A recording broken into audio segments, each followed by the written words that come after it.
Porque Deus falou que eu ia pregar essa palavra. E eu falei, mas Deus, essa palavra não é de missão, essa palavra é de libertação.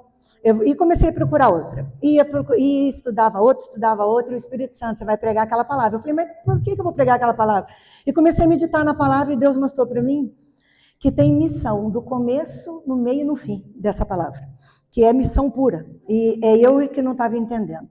Abra sua Bíblia no livro de Marcos 5.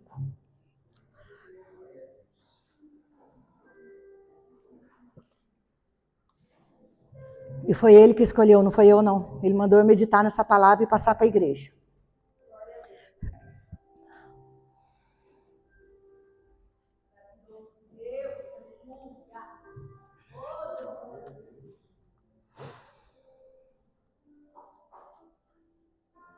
Todos acharam? Marcos 5. E chegaram ao outro lado do mar, a província dos Gadarenos.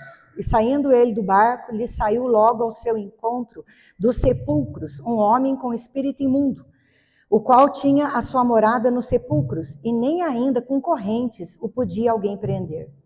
Porque, tendo sido muitas vezes preso com grilhões e correntes, estas foram por ele feitas em pedaços, e os grilhões em migalhas, e ninguém o podia amansar. E andava sempre de dia e de noite, clamando pelos montes e pelo sepulcro, ferindo-se com pedras. Pode sentar, em nome de Jesus.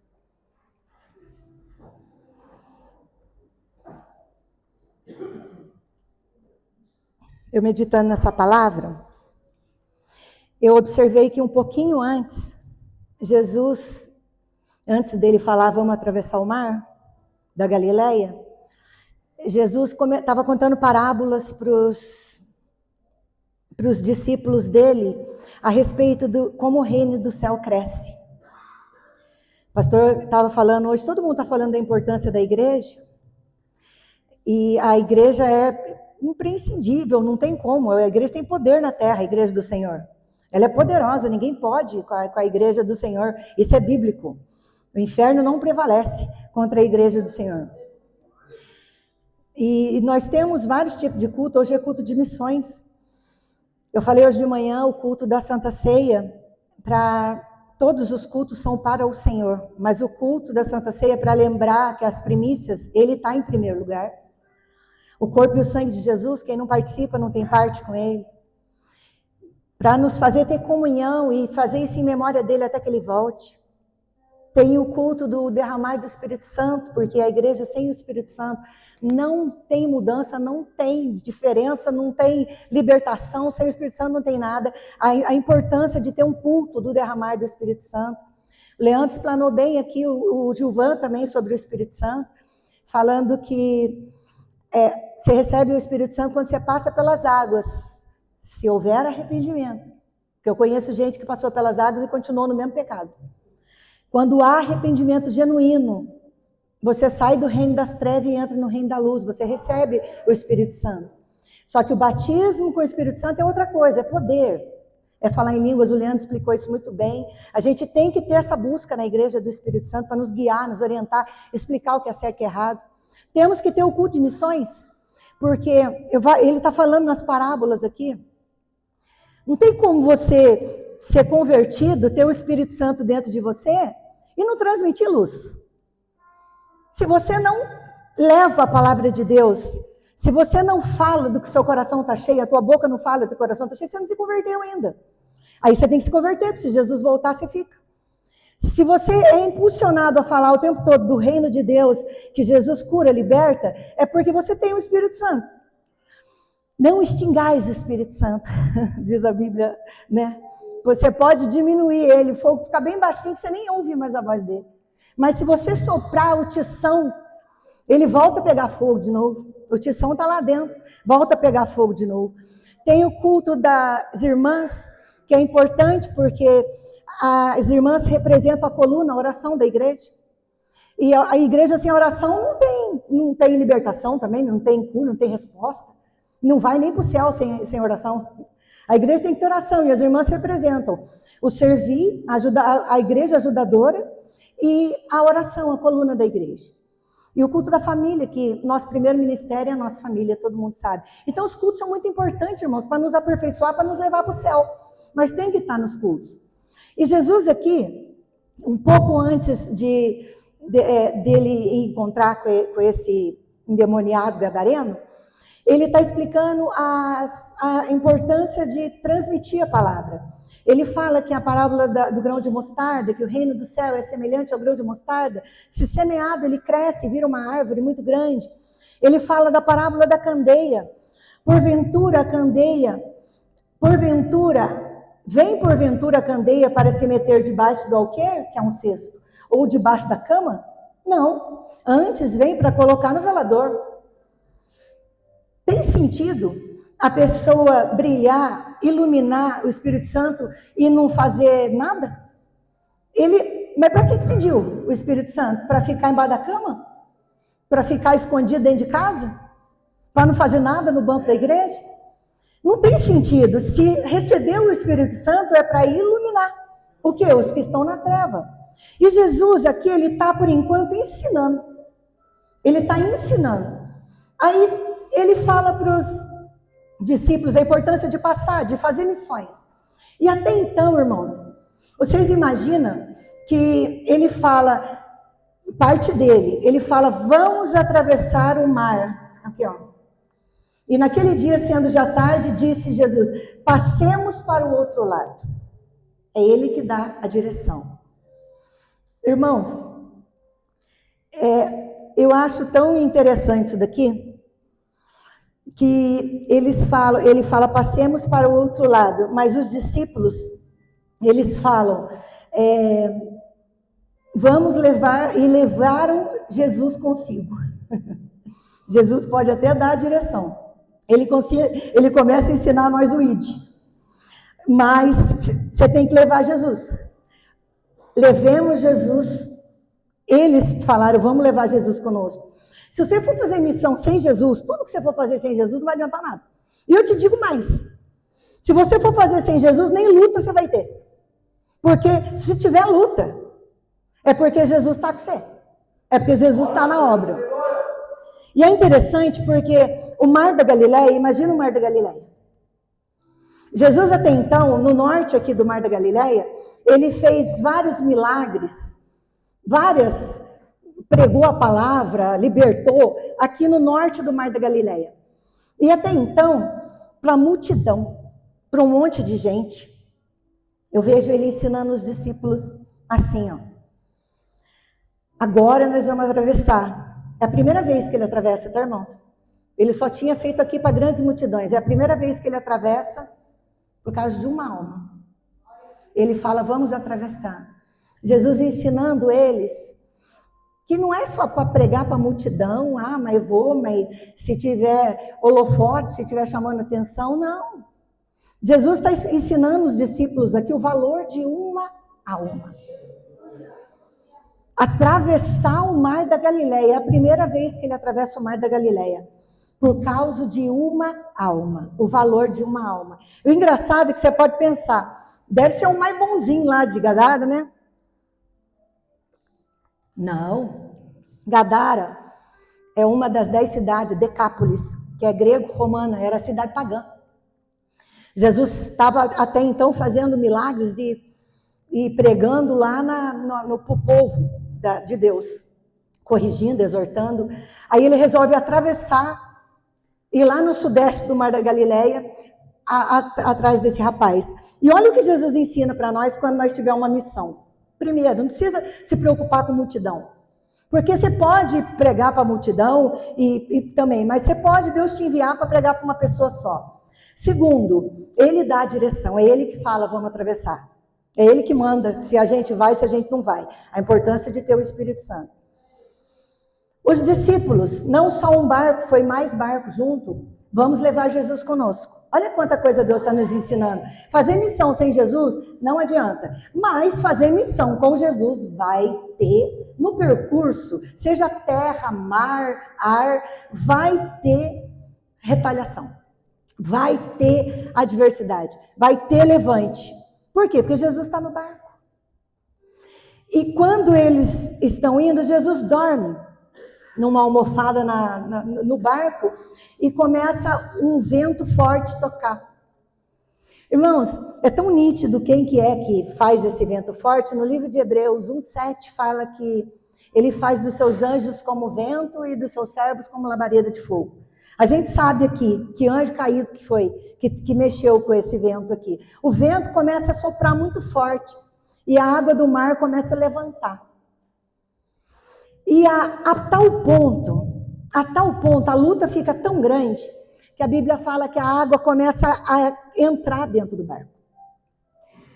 Sabe aquele momento que você entra em desespero, você fala, eu estou indo fazer a vontade de Deus, e Deus parece que está dormindo, Deus parece que não está acontecendo nada, e eu estou aqui quase perecendo, a água está entrando dentro do barco, as ondas são tão grandes, nós vamos tudo morrer. Aí você lembra de ir despertar Jesus? Aí você lembra de ir falar com Jesus? Mas o seu coração chega a pensar, não te importa que pereçamos? Quem aqui nunca pensou isso? Eu, há 10 anos atrás, quando eu estava orando para Deus curar o meu pai, e o meu pai morreu, eu, na minha ignorância, eu falei, por que o Senhor, questionei Deus também, igual eles fizeram aqui, não te importa que nós perecemos? Eu falei, Deus, por que o Senhor dá um amor tão grande, tão forte para a gente, para depois tirar? Para a gente sofrer desse jeito, para a gente se acabar de chorar desse jeito. Por que o Senhor dá um amor desse para depois a gente perder? Mas na hora, eu peguei um CD daquele Juliano Som lá, e a número 4 ou 7 era uma pregação, eu não sabia, eu tinha ganhado CD. Hoje nem existe mais CD. E ele fala sobre a morte. Ele fala, a semente que não morre não germina. Quem tem medo da morte não crê. Ué, por que eu tinha tanto medo da morte? Do que o meu pai, esse desligamento da carne. O meu pai aceitou Jesus antes de morrer. Ele fez um estudo bíblico, de frente com a casa dele, na Internacional da Graça, aceitou Jesus. As últimas palavras do meu pai foi glória a Deus, olhou para o céu e falou para minha mãe, me perdoa. Antes de entrar em coma e morrer, ele falou, me perdoa, tudo que eu te fiz, me perdoa, Deus, me perdoa. Foi as últimas palavras do meu pai. E eu estava brigando com Deus. Por que o Senhor dá um amor e depois leva? E os discípulos no desespero, vocês já repararam que quando a gente está desesperado, a gente não consegue ouvir a voz de Deus? A gente não consegue? Jesus estava ali no barco. Ei, Ele está com você. Por que desespera tanto?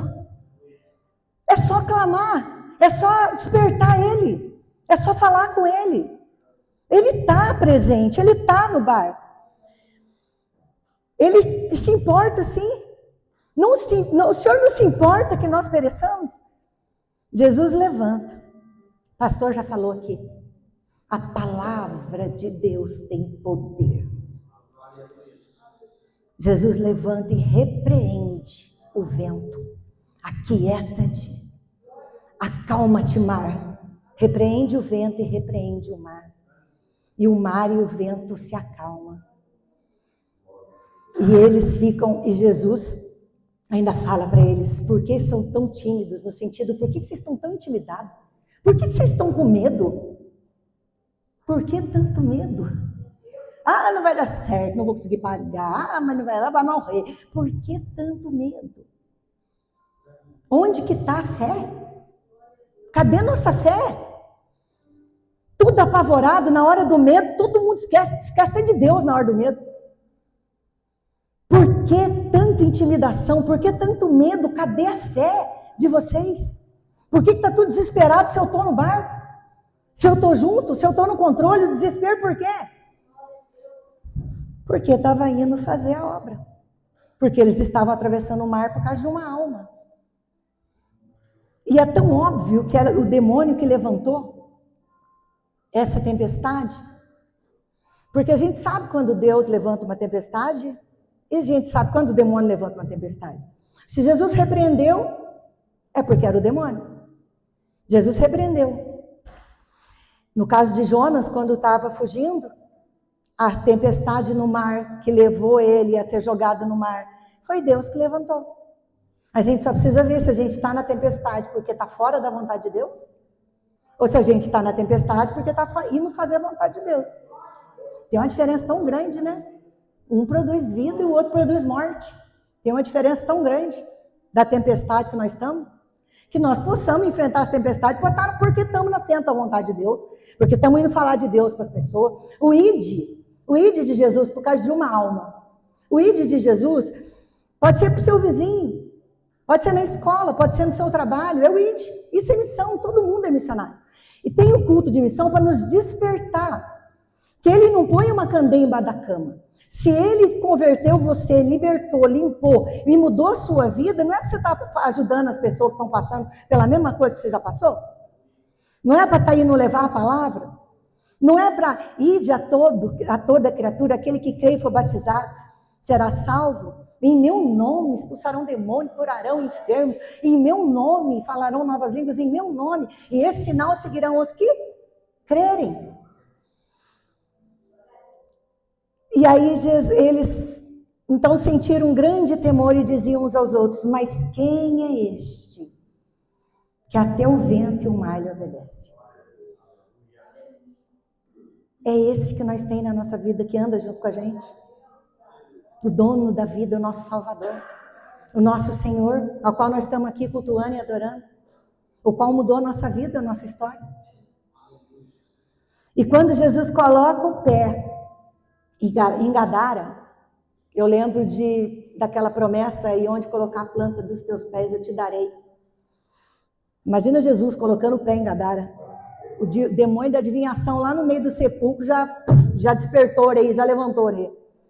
E sai lá do meio, Jesus desce do barco, já sai lá do meio dos sepulcros, um homem totalmente endemoniado. Não brinca com o demônio. Não pesca o Leviatã com anzol. Não brinca, é só uma olhadinha. Eu sei me controlar. É só uma conversinha, não vou cair não. É só uma vez. Depois eu paro. Eu vou pegar porque eu tenho parte nisso aqui também? Não tem não. Não brinca com o demônio. Você vai ver aqui que ele não brinca de ser demônio.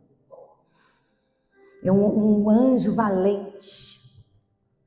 Valente, que Deus fala para a gente não pescar com anzol, se você não estiver preparado. Por isso que se você for fazer missão, certifique-se. Se você é luz. Certifique-se se você pode iluminar a vida das pessoas. Para que você não venha apanhar do demônio e passar vergonha. Um pastor estava contando, eu não me lembro o nome dele, eu vi agora essa semana que ele, quando jovem, muitos anos atrás, ele já tem certa idade, ele estava evangelizando na rua e ele tinha esquecido de jejuar. E aí passou um bloco, estava tendo jogo, e eles estavam em 8, pregando e louvando, e evangelizando na rua, e o Espírito Santo falou de manhã para ele, jejua. E ele, na correria do dia, esqueceu. Ele esqueceu de jejuar. E ele foi, e estava comemorando o jogo, e veio um bloquinho tocando música de carnaval, comemorando que o jogo tinha ganhado, o jogo de futebol lá tinha ganhado, um bloquinho. E na hora que veio se aproximando, o Espírito Santo falou para ele, vai ter batalha. Ele virou e falou para o companheiro dele, eles louvando no meio da rua, vai ter batalha. Aí eles continuaram louvando, esse bloco veio e começou a cercar eles. Caiu gente endemoniada de tudo quanto é jeito pro chão. Aí veio um com a grudar no pescoço dele. Ele falou, na hora, ele falou, em nome de Jesus, não coloca as mãos em mim. Ele falou que o demônio falou assim para ele, você acha que eu não sei? Que você não está preparado? Você não jejuou, você não está preparado. Eu sou o chefe desse principado aqui, ó. Eu sou o chefe deles. Ele falou, Jesus, me perdoa, eu ouvi a tua voz de manhã, mas no teu nome, pelo teu sangue, Senhor. Ele repreendeu e o homem caiu no chão e eles conseguiram expulsar aqueles demônios. Aquele dia ele fala que teve muita bênção, muita gente aceitou Jesus, foi muita bênção. E a importância de estar preparado e de obedecer à voz de Deus. Quando esse homem vem, pensa, irmãos, esse homem, brabo, olha só o que fala dele. Eu já tenho mania de lamber a boca. A Flávia fala, mãe, a senhora vai pregar, a senhora fica lambendo a boca. Eu tô com a boca super seca. Olha o jeito que era esse homem. E saindo ele do barco, lhe saiu ao encontro dos sepulcros um homem com espírito imundo, o qual tinha sua morada nos sepulcros. Nem ainda concorrentes o podiam prender. Porque, tendo sido muitas vezes preso com grilhões e correntes, estas foram por ele feitas em pedaço, e os grilhões em migalhas, e ninguém o podia amansar. E andava sempre de dia e de noite, clamando pelos montes e pelos sepulcros, ferindo-se com pedras. Olha a situação, brabo. Tudo desestruturado. Perdeu a convivência com a família, perdeu a dignidade, andava nudes no livro de Lucas, perdeu a vida moral, perdeu a confiança de todo mundo, perdeu tudo. Praticamente rejeitado, porque eles amarravam ele, porque ele era muito bravo. E ele estourava, amarrava com grilhões, que é um pedaço de ferro e corrente, e ele arrebentava tudo. Me chama a atenção também que fala que ele era inquieto, ele andava de dia e de noite, sem parar. Esse espírito de inquietude, eu tinha esse espírito maligno quando eu não conhecia Jesus, há 15 anos atrás, era de não parar. Eu ia para Bernespa, para Capivari, eu limpava a minha casa assim, porque eu tinha, nessa época, eu tinha uma moça que fazia faxina, então a casa não ficava suja. Mas eu tinha de não conseguir ficar dentro de casa e fazer caminhada o dia inteiro. Se eu não estava no serviço, eu estava fazendo caminhada, essa inquietude. E eu conheci também uma amiga minha que também tinha esse espírito de inquietude. E ela fazia isso. Você viu aquela mulher que não limpa a casa, não lava a louça, não faz nada, mas está na rua o dia inteiro batendo perna? Aquele homem que sai do trabalho, em vez de ir para casa, fica no bar, fica na rodinha de homem conversando, inquieto, a pessoa inquieta. Esse demoniado tinha isso. Olha no livro de Provérbios 7, vocês veem aqui que fala disso. Provérbios 7:10. E eis que uma mulher lhe saiu ao encontro com enfeite de prostituta e astuta de coração. Esta era alvoroçadora e irrequieta, não parava em sua casa os seus pés. Agora por fora, depois pelas ruas, ia espreitando por todos os cantos. Eu tinha esse espírito maligno, foi Jesus que libertou. E eu conheço hoje gente que não consegue ficar dentro de casa. Não suporta a sua casa. Não para ver o funcionamento da casa, os filhos, marido ou a mulher. Não se atenta a isso, não tem prazer nenhum de ter a vida familiar e a convivência. Esse espírito de inquietude aqui fala que ele tinha também. Bravo, perturbado, inquieto, se feria. Quanta gente a gente vê cortando o pulso. Eu conheço uma pessoa, não vou falar o nome porque está gravando, que ela colocava limão no congelador para levantar cedinho, 6 horas da manhã, ou a laranja mais azeda que achasse. E espremia aquele negócio gelado e ácido de manhã no estômago puro. Eu via a pessoa se mutilando, eu via a pessoa maltratando a carne dela. Eu falava, eu não entendia na época. Hoje eu entendo que é maligno. Isso também serve para o cigarro, isso também serve para bebida, isso também serve para as drogas, para a glutonaria, o comer desordenadamente. Não comer porque tem vontade, sacia a fome, não é pecado nenhum comer, é a fonte de vida, a gente precisa comer. Mas eu falo aquele negócio de enfiar o dedo na garganta e vomitar, para comer de novo, é descontrole, desequilíbrio. Desequilíbrio, cuidado. Porque certamente a vida desse homem começou com brechinha também. O pastor Benedito fala que um abismo leva a outro abismo. Um pecado traz outro pecado. E vai trazendo um, que vai trazendo outro, que vai trazendo outro. Você vê, olha a situação desse homem. Desprezado, dormindo nu, no cemitério, brabo. Ninguém queria ficar perto de um ser humano desse. Ninguém queria ficar perto de um ser humano desse. Só Deus. Para atravessar o mar, por causa de uma alma dessa, que você podia falar lá em Gadara, pode ser que Deus levante alguém lá, alguém que presta, que tem o coração mais ou menos bom. 1 Coríntios 1:26. Aí o que Deus fala? Porque vede, irmãos, a vossa vocação, que não são muitos os sábios segundo a carne, nem muitos poderosos, nem muitos nobres que são chamados. Mas Deus escolheu as coisas loucas deste mundo para confundir as sábias. Deus escolheu as coisas fracas.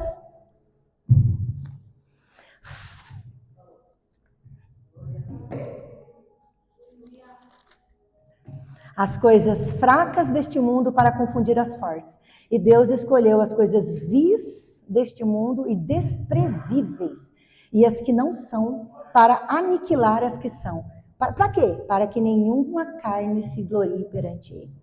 Bom é Deus. Fernando já falou aqui na frente. Perfeito é só ele. Ele manda nós nos santificar e buscar a santificação e buscar aperfeiçoar.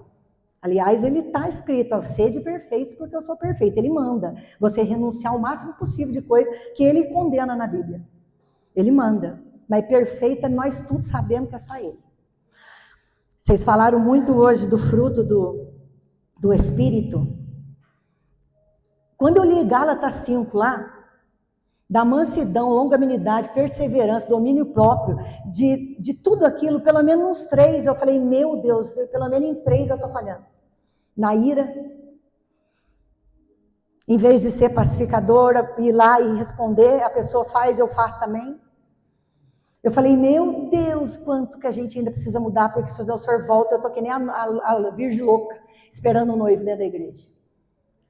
É só você ler lá os frutos do Espírito Santo, se nós temos os frutos do Espírito Santo. Bondade, benignidade, fidelidade, domínio próprio. Bondade, fé, temperança. Será que nós temos os frutos do Espírito Santo? Se nós tiver o fruto do Espírito Santo, é porque a árvore está produzindo bom fruto. É facinho de ver quem que nós estamos servindo. Começa a gritar, que dei doido, para você ver, dá lugar para carne, para você ver. Só que é facinho de saber quem que você está servindo. Passa uma mulher, dobra o pescoço. Não paga os outros. Briga com o vizinho, briga com o filho, fala palavrão. Crente? Crente? Ah, Renata, é impossível. É possível, te digo. Te digo que tem crente dentro da igreja que fala palavrão. Será que é fruto do Espírito Santo? Será que sentir ódio do irmão, fermentar ranço dos outros é fruto do Espírito Santo? Então, o que nós estamos produzindo? E Jesus atravessa o mar por causa desse homem. E esse homem, quando ele vem, ele fala, Jesus já sai do barco repreendendo, porque olha o que ele fala. E quando viu Jesus ao longe, correu e o adorou. Isso aqui é tremendo, né? O demônio adorou ele.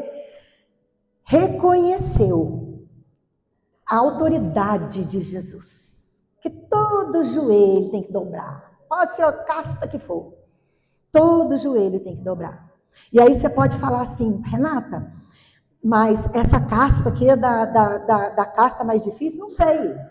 Eu acredito até que esses que manifestam nas pessoas até não é dos mais fortão, não. Tem aqueles principados e potestades que agem na região celestial também, que não manifesta. Que ele não jogou a pessoa como um mendigo, um alcoólatra na rua, mas ele está lá dentro da universidade. Aquele que trabalha na manipulação da mente. Aquela principado e potestade que trabalha no governo de um país. Que trabalha nas leis que aprova aborto. Eu digo que esses são até mais perigosos, porque eles estragam uma nação inteira. Aqueles influenciadores, e o demônio usa da mente deles para estimular a criança, sexualização de criança, pedofilia. Tá aí, tem um monte de gente seguindo os influenciadores. Esses demônios que trabalham na mente, esse que já trabalhou na mente nossa aqui dentro da igreja, quando nós chegamos, que fala, você discorda de tudo que a pessoa está pregando aqui na frente, que trabalha na mente, que fica ao redor soprando. Não, não é assim não. Não, ele está falando, mas não é isso que ele quis dizer. A ponto da pessoa levantar e sair no meio do culto e ir embora porque não está entendendo nada. De tão desligado que está. De tão desligado do Espírito Santo. Porque Deus usa quem Ele quer, do jeito que Ele quer. Ah, mas aquele eu não gosto, daquele pregador. Mas a palavra é de Deus, queridos. A palavra é de Deus. Ainda que um explana mais, outro explana menos, a pessoa veio aqui na frente e lê um versículo. Se a pessoa lê um versículo, Deus está falando com você, respeita. É Deus que está falando. Porque está sendo lida é a palavra dele. E não é estranho o demônio reconhecer a autoridade de Jesus, e tem gente na igreja que não consegue nem dar glória a Deus. Tem gente que está dentro da igreja, mas a cabeça está lá fora, não vê a hora de acabar o culto. Não vê a hora de acabar o culto para ir embora. Porque quer jantar, porque quer ver novela, porque quer ver jogo, quer ver Fantástico, porque quer dormir para trabalhar amanhã. 1h30 para adorar a Deus é um peso. Como se Deus precisasse de nós. É nós que precisa dele, amados. Nossa vida sem ele não é nada. Olha o endemoniado gadareno, olha a vida dele sem Jesus. Olha como que é. E clamando com grande voz, ele continuou, clamando é orando muito, querendo muito. E clamando com grande voz diz, que tenho eu contigo, filho do Altíssimo? O que eu tenho com você, Jesus? Não estou mexendo com você não, eu estou mexendo com ele aqui, ó. Fiz nada para o Senhor, eu estou mexendo com o rapaz aqui, nem te serve. É aqui um gentil pagão aqui. O que eu tenho contigo? O que eu fiz para você? Não fiz nada para você. Jesus fala, quando fizeste a um dos meus, fizeste a mim. Você já parou para pensar no tamanho desse amor? Quando se levanta contra você, Deus fala que se levanta contra ele, se você estiver fazendo a vontade de Deus. Se você estiver no meio da tempestade fazendo a vontade de Deus. Quem se levanta contra você está se levantando contra a palavra de Deus. Jesus fala. Quando fizestes a um dos meus, fizestes a mim.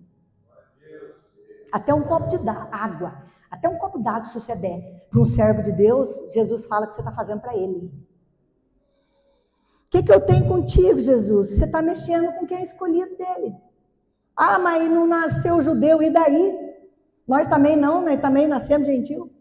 Jesus estava lá por enquanto, para os da casa, para as ovelhas da casa, ele chegaria no gentil, ele atravessou para poder chegar, mas Jesus morreu por amor ao mundo, é todos aqueles, ele acabou de falar aqui na frente, a vontade dele é salvar todos, é o povo que não quer ele. O Laércio, meu irmão, falou assim, mas Renato, por que Deus ama mais um do que o outro? Porque Deus, eu falei, não, Deus ama todo mundo, é o povo que rejeita ele, Deus não rejeita ninguém não. Deus não rejeita ninguém, é a pessoa que rejeita ele. A vontade dele é de salvar todo mundo. E ele chega e fala, o que eu tenho contigo, Jesus, Filho do Altíssimo? Conjuro-te, rogo-te, peço-te, por Deus. Oxe, o demônio está pedindo em nome de Deus. O que é isso? Ele reconhece a autoridade. Conjuro-te por Deus que não me atormentes. Parece que está contando piada. O atormentador da terra falando para Jesus não atormentar ele. Ele que atormenta todo mundo. Olha o que ele fez na vida do rapaz.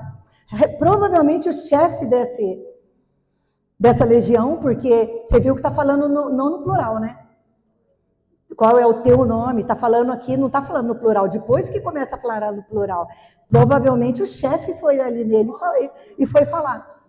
E o chefe estava dobrando o joelho para Jesus e clamando para Jesus, não vem me atormentar. Antes do tempo. E Jesus sai deste homem, espírito imundo. Não tem conversa, não. Porque Jesus chega até a perguntar qual é o teu nome. E ele responde falando que é legião o nome. E tem estudo que fala que é 2.000, tem estudo que fala que é 4 e tem estudo que fala que é 6.000. Uma legião de soldados romanos.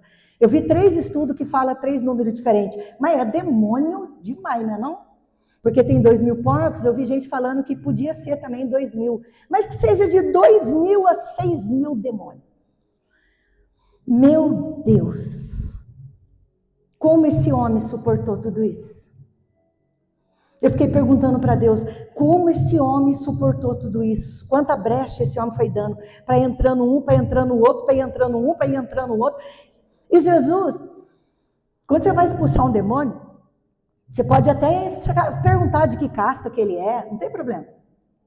Não precisa ficar perguntando o nome dele, não. Porque se Jesus fosse perguntar o nome de 6.000 demônios, ele ia ficar 6 meses expulsando o demônio do homem. Pode mandar ele embora e pronto. Olha a palavra de Jesus. Sai deste homem, espírito imundo. Ah, mas é da Pombagira, é do Zé Pilintra, é do Tranca-Rua. Pode ser da região do Brasil, porque vocês estão vendo que é Zé, Maria, tudo Maria Padilha, é tudo nome brasileiro. Então esses demônios não estão agindo lá nos Estados Unidos, porque não tem Zé e nem Maria lá nos Estados Unidos, não é mesmo? É o demônio do Brasil, não é não? Da nossa região. Mas da casta da prostituição, do vício, a gente sabe que são castas de demônio. Mas não sei nem se é certo a gente ficar chamando ele por esses nomes, porque foi o centro espírita que deu esse nome para eles, não foi nós? Isso começou com eles lá. É a casta da prostituição, do homossexualismo, da mentira, é a casta. Do suicídio, é a casta. E Jesus só fala, sai. É legião porque somos muitos. E ele rogava, ele continuava pedindo para Jesus que não lançasse ele fora daquela província. E tinha uma manada de porco ali por perto, uma grande manada de porcos, 2.000 porcos ali por perto. E eu fiquei perguntando, mas por que, Jesus, que os demônios não queriam... por que eles estavam com tanto medo de Jesus mandar eles para o abismo? Que se ele saísse dali, o demônio quando sai de um corpo, lá em Apocalipse 9, fala que quando eles vão para o abismo. E o abismo é um lugar de tormento e de prisão dos espíritos. É sofrimento muito grande para eles. E eles almejam demais habitar um corpo. E entre o abismo e o porco, a estratégia deles foi envia nós para os porcos. E Jesus concedeu que eles entrassem nos porcos. E você presta atenção que tudo tem propósito. Jesus Cristo é a sabedoria dele. O demônio está indo, Jesus Cristo está voltando. Olha a sabedoria de Jesus. Todos aqueles demônios, então, eles rogaram que mandasse para os porcos e Jesus lhe permitiu. E saindo aqueles espíritos imundos, entraram nos porcos, então a manada se precipitou no despenhadeiro do mar e eram quase 2.000 porcos que se afogaram. Eu falei, meu Deus, os porcos não suportaram. Vamos supor que seja 6.000 demônios. 2.000 porcos é 3 demônios para cada porco. O porco não suportou 3 demônios dentro dele. Porque o demônio vem para matar, roubar e destruir. Eles se mataram, eles se jogaram no precipício. Como esse homem suportou uma legião de demônio dentro dele? Porque nós não somos porco. Nós somos imagem e semelhança de Deus. Nós não somos porco, nós não somos bicho. Uma alma tem muito valor para Deus. Se você é daquele ser humano que fala, eu prefiro bicho do que gente, eu vou te dar um conselho, você não se ofenda. Você precisa se converter. Porque não tem como comparar um ser humano com um bicho. Não tem como comparar. Deus já pegou um homem encardido, violento, que se machucava, feria a carne, batia nos outros, quebrava corrente. Ninguém podia com o homem. Para você pensar, não, mas aquele lá, eu prefiro meu cachorro do que ele, porque ele não presta. Mas Jesus já pegou um bem encardido. Você vê que o ser humano tem mais valor que o bicho. Não tem problema nenhum você cuidar do seu animal. Aliás, é pecado judiar do seu animal, porque a Bíblia fala que o homem mau judia da sua criação. Você pode cuidar do seu cachorrinho, do seu gato, do seu cavalo? Deus deu eles para nos servir? Você não pode. É comparar um ser, a imagem e semelhança de Deus, com um animal. Você falar que você gosta mais do seu gato, do seu cachorro, do que da pessoa, não fala mais isso não, você está dando mau testemunho lá fora. Ou não conta que você é crente, para não queimar o filme nosso. Porque é feio falar que você acha que o animal tem mais valor do que o ser humano, porque não tem. Uma alma vale muito para o Senhor, e essa passagem está ensinando isso. Que uma alma vale muito. O demônio no porco, irmãos. 3 demônios já foi o suficiente para os porcos tudo se jogar e se matar. Não suportaram a presença do demônio neles. E os que apacentavam os porcos fugiram e anunciavam na cidade e nos campos. Por isso saíram muitos a ver o que era aquilo que tinha acontecido. E foram ter com Jesus e viram endemoniado. O que era endemoniado, o que tivera a legião, assentado, era inquieto, né? Olha aí, assentado, vestido e em perfeito juízo. E temeram. Aí eles ficaram felizes, porque Jesus curou uma alma e libertou uma alma? Não. Pastor de porco visa lucro. Tem pastor de ovelha e tem pastor de porco. O pastor de porco, ele não está nem aí. Deixa gostar da sujeira, abre a porta, o importante é encher a casa. Deixa fazer, não tem problema, faz vista grossa. O importante é estar cheio de porco para criar. O importante é o lucro. Temos lucro. O porco é para abate mesmo, não tem problema. Nós não somos porco. E o nosso pastor é pastor de ovelha. Esse sabe que uma alma tem valor. Tudo isso Jesus ensinando os seus discípulos a fazer missões. Atravessar o mar, enfrentar uma tempestade, ganhar experiência com Deus, que Ele acalma a tempestade. Tudo por causa de um endemoniado que estava sofrendo num terreno, numa província gentil. E os que aquilo tinham visto, contaram-lhe o que acontecia. Os apacentadores de porco contou para o povo da cidade e eles tudo voltaram. E contou o que tinha acontecido acerca do endemoniado e acerca dos porcos. E essas pessoas começaram a lhe rogar que saísse das terras. Pede para Jesus sair, mas fica com lucro. Não, veio dar prejuízo para nós. Eu prefiro os porcos. Pastor de porco. E Jesus, tem uma coisa curiosa aqui que vocês vão ver comigo. Entrando ele no barco, rogava-lhe o que for endemoniado que o deixasse estar com ele. Jesus, porém, não lhe permitiu.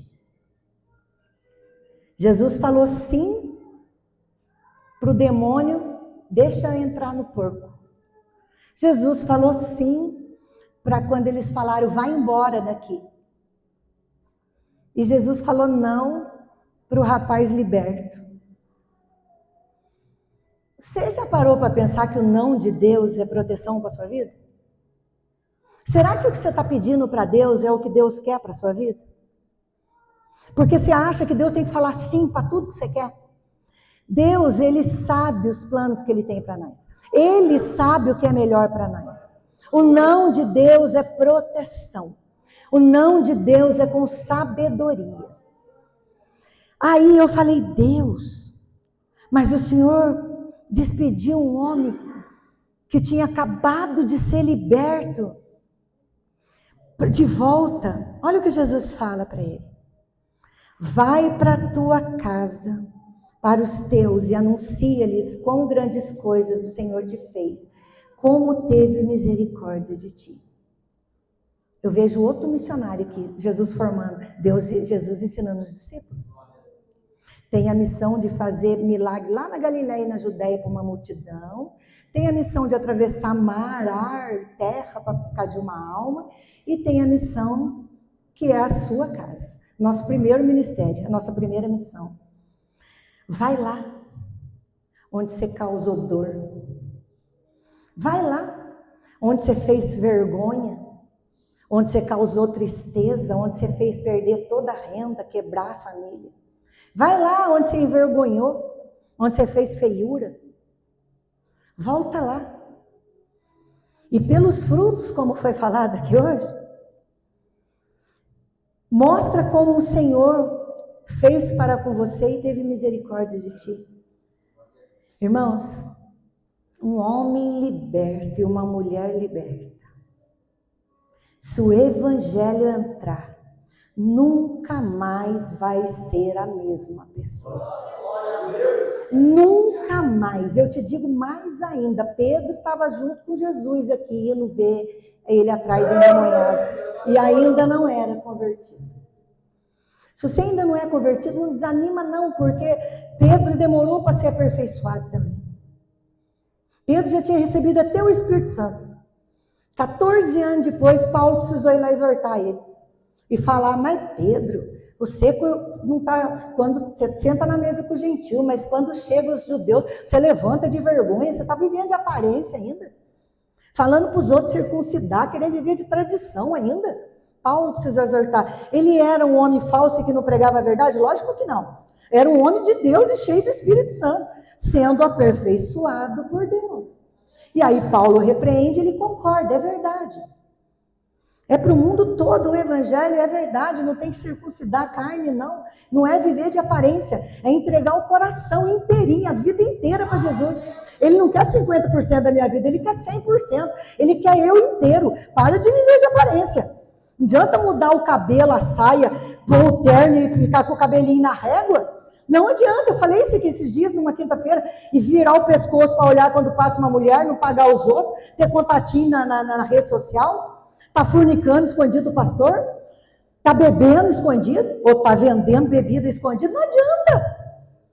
Não adianta, muda a veste não, você vai escandalizar, você vai ficar brigando com o vizinho, não muda não, muda o coração. Muda o coração. Pedro, provavelmente aqui, ainda não estava convertido. Este homem foi liberto. E eu pensei, Jesus não largou ele sozinho. Primeiro que passou pouco tempo, os apóstolos evangelizaram tudinho aquela religião. Aquela moça Aline de Jerusalém, que o pastor falou para mim que ela apresentava como que era Jerusalém, eu vi um vídeo dela falando que em 1970, eles estavam fazendo escavações para passar uma rodovia e descobriu uma estrada, e descobriu ali coisas de arqueologia e acharam ali em Gadara um templo cristão, uma igreja cristã em Gadara. Certamente Pedro, Paulo foram lá depois e discipularam ele. Mas este homem, irmãos, só para vocês terem noção, vamos continuar lendo aqui para vocês verem. Um homem liberto, uma pessoa liberta, faz um estrago no principado e potestade de Satanás, irmãos. Uma pessoa que dá testemunho. Aqui, irmãos, ele não tinha muito que pregar, porque até os próprios que andava com Jesus Cristo estava aprendendo. A Bíblia ainda não tinha sido escrita. Jesus estava ensinando os discípulos. Jesus não tinha morrido na cruz. Nem os discípulos que andavam com ele não estavam entendendo o que estava acontecendo. Que Jesus era o Cordeiro do mundo, o Cordeiro de Deus que tira o pecado do mundo, que morreria e ressuscitaria. Tudo o sangue derramado por nós. Nem os discípulos que andavam com ele ainda entendiam isso. Jesus não o abandonou. O importante aqui era ser liberto. Liberto, porque não tinha nenhuma igreja para encaminhar ele. A sinagoga estava tudo corrompida. Os judeus estavam pregando mentira. Ele foi liberto para a casa dele. Cuidar da família, cuidados dele, é o primeiro ministério da nossa vida. É o nosso primeiro ministério, irmãos. Dá bom testemunho dentro da tua casa, no meio da tua família, para que pelo teu bom testemunho todos venham se converter. Agora, o que adianta você estar dentro da igreja evangélica, fazendo feiura no meio da família? Quem vai ganhar quem para Cristo? Você está vendo que o testemunho converte mais? Porque olha aqui para frente, do que às vezes as palavras. A palavra de Deus tem poder, é indiscutível. A palavra de Deus repreendeu o vento e o mar, a palavra de Deus expulsou o demônio. Jesus abriu a boca e a palavra de Deus tem poder. Foi ela que expulsou o demônio. A palavra de Deus. Jesus é Deus na terra. A palavra tem poder, mas vocês estão vendo o testemunho de uma pessoa? Tem falado muito de santificação na igreja, né? Sobre o nosso testemunho. O que nós estamos mostrando para o nosso vizinho? Para as pessoas que trabalham com nós? Que testemunho nós tem dado? A quem nós tem servido? Será que a gente passa luz? Será que as pessoas veem na gente um porto seguro, alguém de confiança para pedir conselho? Para pedir oração? Ou será que você passa e fala aquele lá, ó, tá vendo aquele lá que está em adultério? É pastor. A gente ouve isso daí. O testemunho às vezes arrasta mais do que a gente fala, irmãos, porque os fariseus pregavam, jejuavam, oravam, mais que nós tudo, os fariseus. Eles pregavam no templo a palavra, mas não viviam. Pregava, mas não vivia. Aí faz escândalo, é pior. Antes viver e dar bom testemunho pela vida correta sua. Vai e fala o que o Senhor fez e como teve misericórdia de ti. E ele foi e começou a anunciar em Decápolis quão grandes coisas, estou finalizando com a do horário, quão grandes coisas Jesus lhe fizera. Então todos se maravilharam. Pelo testemunho, irmãos. Esse rapaz foi falar para a família dele antes, onde ele tinha causado dor. Ele foi mostrar como Deus muda a vida do ser humano. Como Deus muda a nossa história. Eu sou uma pessoa que Deus mudou a história. Eu sou uma pessoa que antes era escrava de Satanás. Eu era. E um sofrimento, um vazio lascado, e eu não sei o que o diabo põe na sua cabeça, é aquele que fala na sua mente. Que quando você vem na igreja no começo, você está sentado no banco aí, a pessoa está falando aqui na frente, às vezes você não está nem prestando atenção no que está falando aqui na frente, porque a sua cabeça, o diabo está na sua orelha ali, ó, tentando tirar a sua atenção. Isso aí que ele está... Você não entende nada da palavra, porque quando eu cheguei eu não entendia nada, mas eu questionava tudo que falava aqui na frente. Eu cheguei para o pastor Benedito, quando eu cheguei na igreja, falei para ele, eu vou vir aqui, mas se falar mal de Maria, eu não entro, eu não piso aqui nunca mais. O pastor virou e falou assim para mim, na sabedoria dele, né? Falar mal de Maria por quê? Era uma serva de Deus. A gente não tem que falar mal de ninguém. Nem de Maria, nem de Pedro, nem de Paulo, nem de ninguém. Não tem que falar mal de ninguém. A resposta dele calou a minha boca. Não vou falar mal de ninguém aqui, não. Eu gostei da resposta dele. Teve resposta com sabedoria. Só que você vem cheio da verdade. Achando que você... julgando as pregações, julgando o louvor, porque a pessoa está cheia de si, está cascudo ainda, precisa limpar de muita coisa, e o demônio está lá na orelha, está falando bobeira. Não, isso aí que ele falou não é verdade, não. Fica ligado com Jesus, porque quem muda a história é só Ele. Quem traz de volta a dignidade, restaura a família, saúde, e coloca nós no eixo de novo, é só Ele. Que nós podemos brilhar, não ficar escondido embaixo da cama. Iluminar as pessoas. Porque se Ele um dia mudou a nossa vida, que nós possamos ir levar, hoje é um culto de missão. Como Ele ensinou os discípulos a fazer missão e hoje nos ensinou que o valor de uma alma é para nós ir fazer a mesma coisa. Não ter nenhum tipo de preconceito com ninguém. Quando você vê, saber que aquela pessoa está sendo escrava de Satanás e sofre. E sofre, e ter a compaixão de olhar com os olhos de Jesus, ir até aquela pessoa, orar por ela, expulsar o demônio, que nós possamos fazer nossa missão na terra, porque o Senhor está às portas, o Senhor, e Ele vai cobrar o louvor lá. Posso tendo as mãos vazias, com Jesus eu me encontrar, nada fiz e vão-se os dias, que lhe posso apresentar. E Ele está voltando. Agradeço essa oportunidade em nome de Jesus.